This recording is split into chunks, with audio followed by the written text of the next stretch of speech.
one more episode of the Owlery Book World Show. Now, every book reader dreams of having a book published. And I think everybody who's watching this actually hopes and dreams that one day she or he will see their name in print. So publishing is something which we are going to talk about today.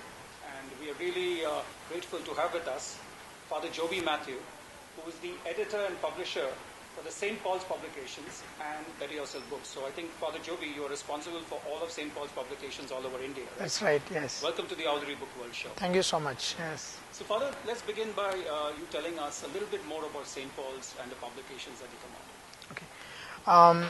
St. Paul's and its secular imprint Better Yourself books is an international publishing house. We launched in India in 1950s, and ever since then we have been into the publishing business. And St. Paul's mainly publishes religious books, whereas its secular imprint Better Yourself books focuses on leadership, on youth, on family, and put together we have over 1,200 running titles as of today, catering to all sections of the society, especially the Better Yourself books, to the youth, to women, to leaders, to management, and our strong point is definitely self-help and inspirational books. That's very interesting, Father. And what is the footprint of these books? I mean, what is the geographical reach of these publications of yours? Okay. For our distribution, we have around 27 bookstores across the country, St. Paul's and our other associates who distribute it. And a lot of books are also exported to South Asian countries. And apart from that, we also distribute our books through other bookshops, secular bookshops, through parishes, through schools. And in a way, schools are our main clients. A lot of our youth-related self-help books are circulated or distributed through the schools. That's great. And Father, I can see you have a few St. Paul's titles in front of you. Can you walk us through some of the genres that these cover? Yes. So as I said, much of our focus is on Better Yourself books, where we have books on general knowledge, quiz and music. We also have books for the family. This is one of our bestsellers called Preparing for Marriage. It's into more than 20 reprints ever since over 100,000 copies you have sold across India. We also have books on self-help, where it's not so much about what you can do, but it's more about how to accompany couples, accompany families, accompany young people as they move towards preparing for a career, as they prepare for starting a family, or even they're in the workplace, how to be a better human being. And that's the thrust of our publishing, especially Better Yourself books. And of course, St. Paul's, which caters to the religious category, where we focus on Bible and other Christian religious literature. Great. And do you also encourage literature which is more or less based on the management or business categories? Any books of that kind, any publications? Yes, we do have a few in leadership and management, which is again more towards the self-help as to how you can be a better manager, how you can be a humane manager, and how to succeed, not so much in the worldly competitive sense, but from a humane point of view. Now, publishing is something which is, well, everybody knows you need a publisher to get a book out in the market. But can you walk us through the whole life cycle of, say, publishing a book, right from the time someone submits a manuscript to you to the time you actually see it on a bookshelf? Yes, it's a it's a dream come true for most people. They want to get something published, okay, and therefore it starts with the idea. Okay, you have to start thinking, and as it's often said, you become what you think. And therefore, if you visualize yourself as a successful writer, you might end up becoming one. So we at our publishing house, we look for new authors, we source manuscripts, or we identify people who can write and then give them ideas to write.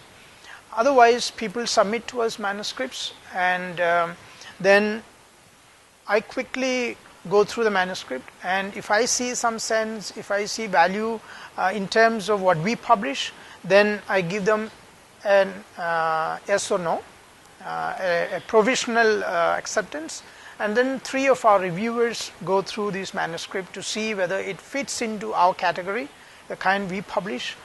And if as roughly in 3 months author gets a positive or a negative answer, after which we sit down to discuss the terms and conditions for publishing. Basically, it's the royalty part of it, and what's the role of the author in marketing the book. And then it goes into the editing part of it.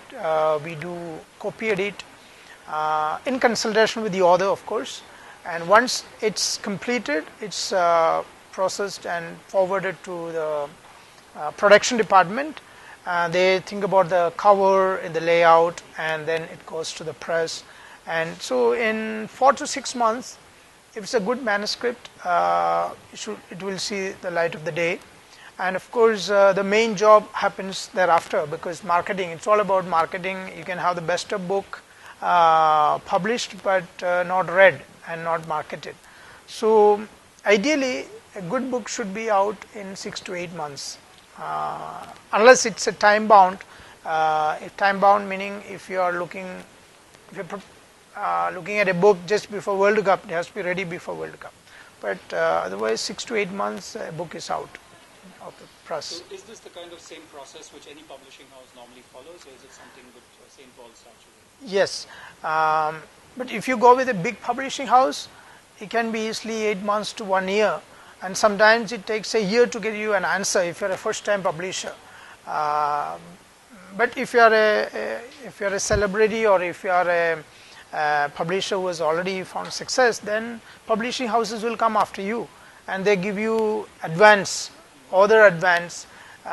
They pay you for writing.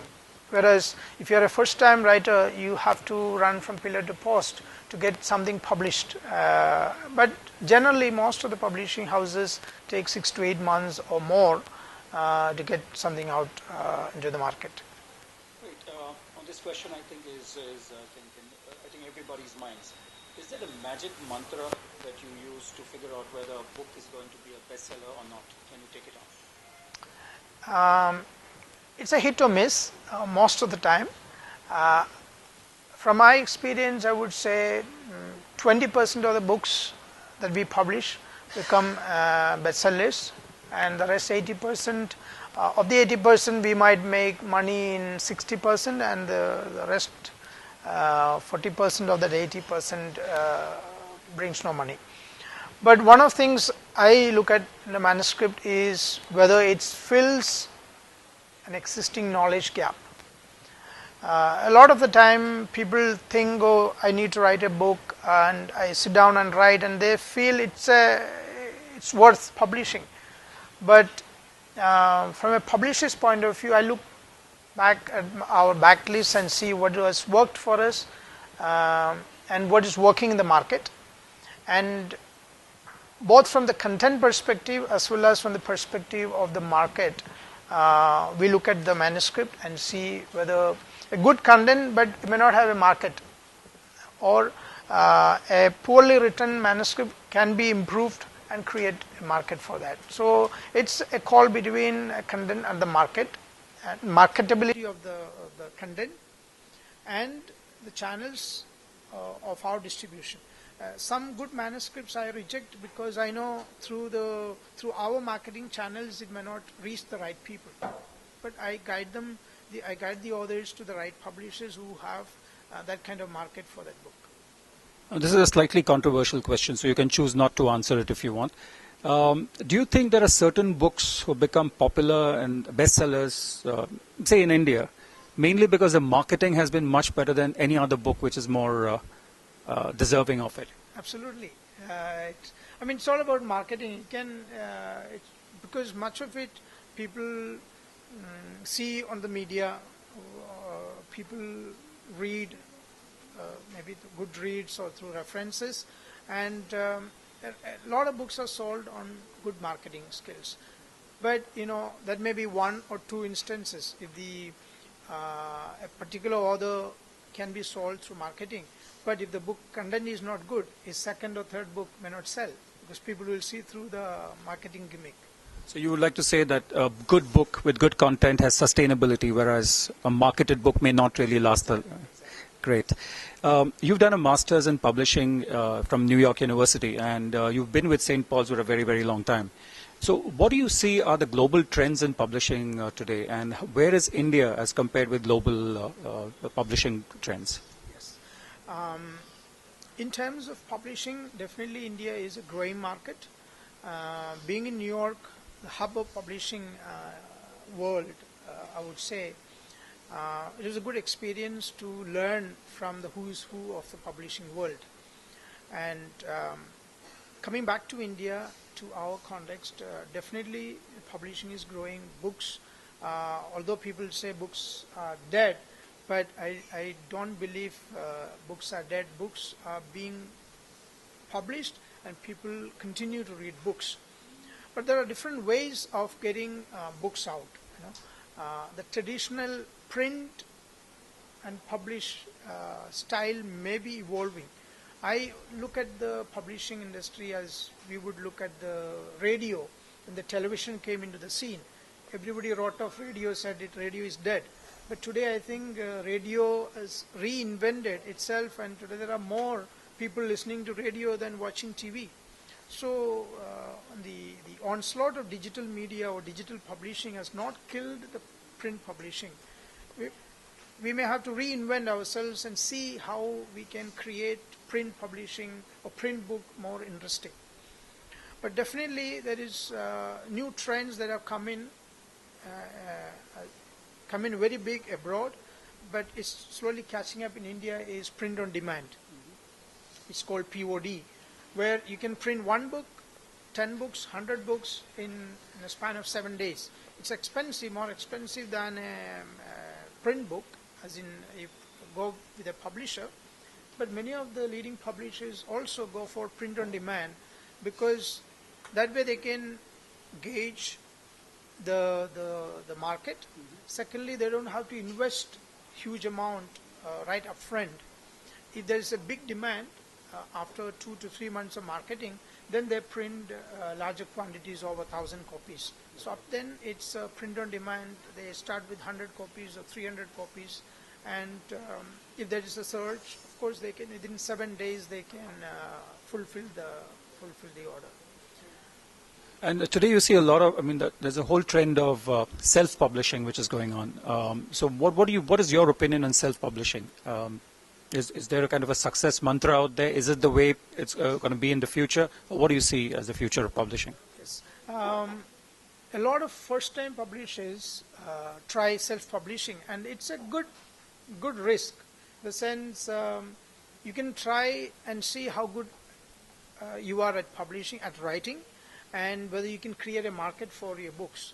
Now, it's not it may not be the right example to take, but I would say a lot of books that have become bestsellers, for example, the 50 Shades of Grey, it was rejected by all the leading publishers in the US, saying it's not worth publishing. So, and the author went into self-publishing and sold, I think, over 1 million copies, and that's when the publisher noticed and picked it up. And now both have made millions of dollars. So self-publishing as a starting platform for first-time authors is a good bet, because no publisher wants to invest in you if you are a first-timer. What's the proof that your book will sell? And therefore, a lot of authors go in for self-publishing, and of course the onus is on you to market your book, to invest in the book and market the book and make it popular, and then you can approach a publisher and you have data to show that in 3 months I sold more than 2,000 copies, and definitely you have better terms from the publisher. Thank you, Father. That's been very, very interesting. Finally, to end, can you give us some 5 simple tips to an aspiring author who wants to see his or her name in print? What would be the 5 steps that you would think points that they should look at? Okay. There is no one-shot success mantra, but from my experience, the first thing is your focus, as in what, as I shared before, or what need are you filling in the market? Okay. If you are very clear about that, you have a point to sell to the publisher. Okay. As you browse through various books, or you sit down, you see, I can't find a particular book on how to navigate in Bombay. So if you're filling that gap of no literature on navigation in Bombay, then you have a good bet. You're sure to find a publisher for that, number one. The second would be to be passionate about what you are writing. You know, it's your baby. Don't be like give your work to a publisher and sit back and say, let the publisher market and sell, I'll get my royalty. No. It's almost like putting your baby in a boarding school and then you go your way and let the boarding school takes care of the baby. No. Be passionate, love what you have written, be convinced of what you have written, and then you will see with your effort you can market most of the books. And some of our authors have done that. And I insist on authors to popularize or speak about their work wherever they go. And you can sell more than 100,000 copies because it's your baby and you talk about it wherever you go. And thirdly, as I always tell the authors, be prepared for rejection. And this is a tip, that don't expect every publisher to accept what you write. You may be convinced, 100% convinced there is a knowledge gap. You may be 100% convinced that you can market the book, and yet every publisher has the right to reject. So be prepared for that. That doesn't mean your work is not good, but it may not be the right publisher, or it may not be the right time. And do your research. That's a 4th tip I would say. Do your research. Research on the subject as well as on the publisher. Okay. Subject, because you should be thorough with what you're writing. Publisher, because you should know why you're approaching this particular publisher and what the publisher can do for your book. And the last, although that should be the first step, know your audience. Okay. Be sure for whom you're writing the book, because that will help you in marketing. That will help you in using their language while writing the book. If you're writing a book for the youth, you can't market it to mothers, or you can market it to teachers or to adults. And you also have to use the idioms of the youth to get it appealing to them. So know your audience, be passionate about what you're writing, understand what knowledge gap you're filling in the market, and be prepared for rejection, and finally do your research on the subject as well as on the publisher. Thank you so much, Father Joby. This was really, really interesting and enlightening. Ladies and gentlemen, that was Father Joby Matthew, editor and publisher of Better Yourself Books and St. Paul's Publications, shedding some light on the whole issue of publishing, something I think all of us aspiring authors would love to really would like to do. Thank you so much again, Father Joby. I think to Owlery Book World Show for this wonderful opportunity and for this event. Thank you. So a number of people in our audience today, those who are watching the Owlery Book World Show, I think would actually take a lot back from what you have said. And like Father Joby said, you need to believe in yourself, you need to believe in the book you're writing, and maybe the next Booker Prize winner or the Nobel Prize winner would come from an Owlery Book World audience member. So once again, signing off for the Owlery Book World Show. Have a good day.